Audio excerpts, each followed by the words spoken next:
What's up guys, Carlo Macapinlac here from newbiefitnessacademy.com.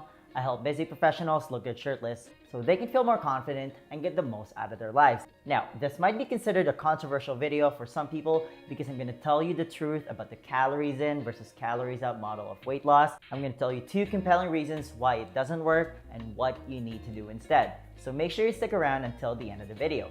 If you're new to the channel, make sure you hit that subscribe button to get notified every time I post a new video every week. All right, let's dive in.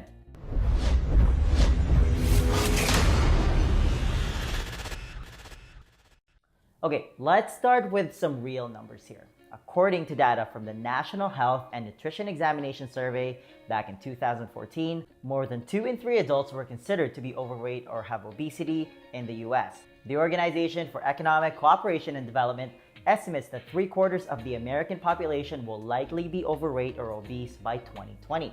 That's next year. Mind-blowing stuff, I know. And the start of this obesity epidemic can be traced all the way back to the 80s, around the same time that the USDA released the first dietary guidelines for Americans. The rest of the Western Hemisphere followed suit, and now we have an obesity epidemic. I have a separate video all about this topic if you want to know more about it. Now, what has every nutritionist, dietitian, or health expert recommended these last 4 decades to combat this epidemic? That's right, it's the classic calories in versus calories out model, right? You've probably tried it, and it's built around this idea that if you just cut the fat and eat a little less and move a little bit more, like exercise, do that over time, and you lose weight. And almost everyone I know, including their dog, has tried this method of weight loss in some way, shape, or form, right? The problem is, this weight loss model of calorie counting has about a 99% failure rate, meaning it might work at the beginning depending on how strictly you follow the diet, but then it stops working, you hit the dreaded weight loss plateau, you get frustrated, you blame yourself, and then you quit. Sound familiar? And that's where a lot of people find themselves, right? Hey, comment below if you can relate. I'm going to tell you now that it's not entirely your fault. You've simply been giving the wrong information here. Let me explain. So the calories in versus calories out model, while technically true from a physics standpoint, is almost entirely dependent on the calories part of the equation. And the calories in makes very little difference. And nobody talks about this part, and this is the calories in versus calories out model's biggest flaw, because reducing the calories in by eating less often reduces the calories part of the equation. And we just make this false assumption that the calories out stay stable, but it doesn't.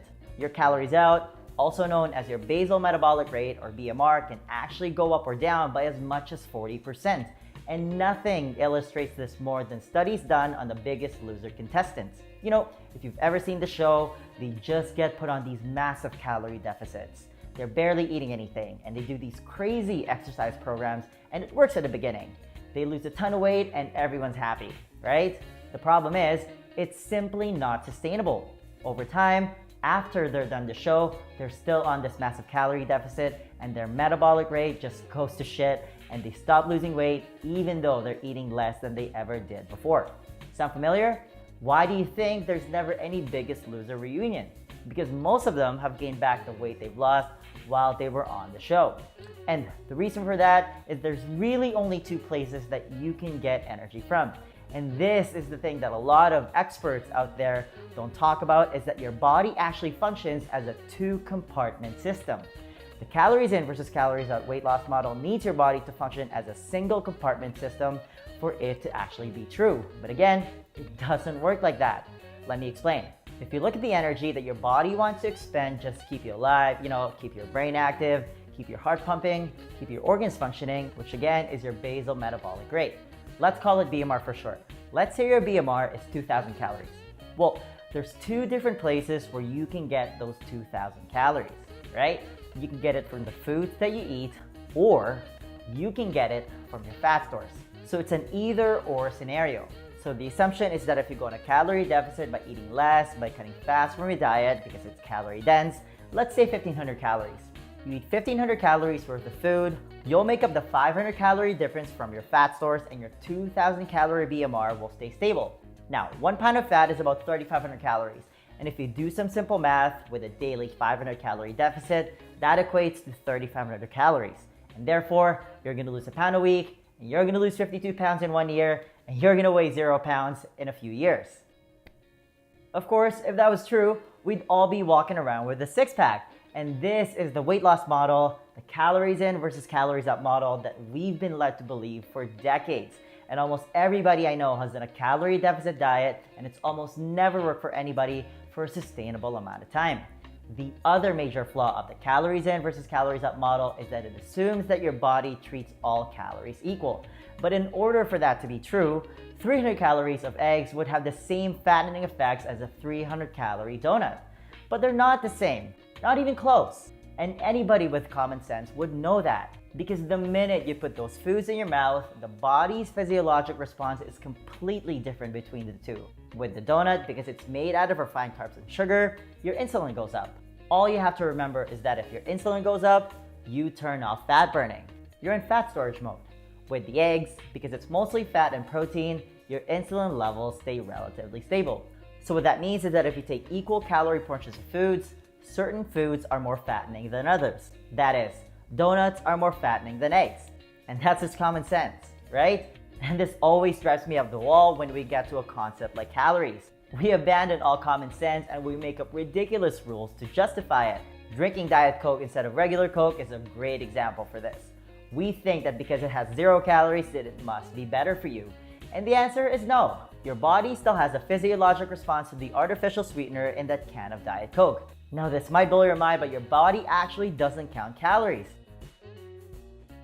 Your stomach has no receptors for calories. But then we go, oh, I burned 300 calories on the Stairmaster. I can eat a cookie afterwards. No, you can't. You can exercise your muscles, but you can't exercise your liver, which carries the burden when you eat a lot of sugar. Then we make up all kinds of reasons why you can eat donuts for dinner because it's the same amount of calories as the prime rib you just ate, right? And it's like, oh, I could have eaten 3 donuts. It's the same calories. But it's not the same. Your body reacts completely different to those foods. And that's where a lot of the confusion comes in. The calories in versus calories out weight loss model is just a flawed system, and it simply doesn't work. It hasn't worked for the last 4 decades, and now we have a full-blown obesity epidemic. The next question then becomes, what are you supposed to do instead?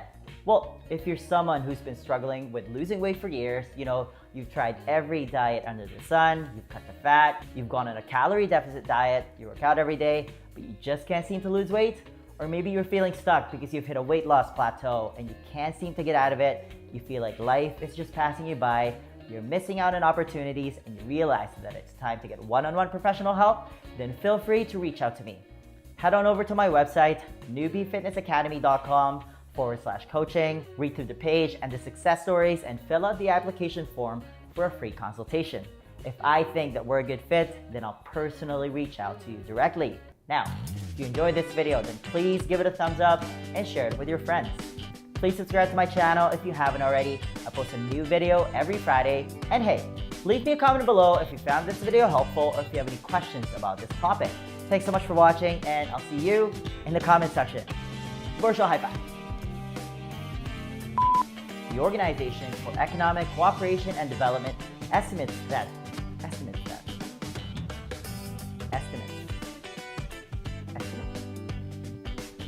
So the assumption is that, oh my God. Where were we?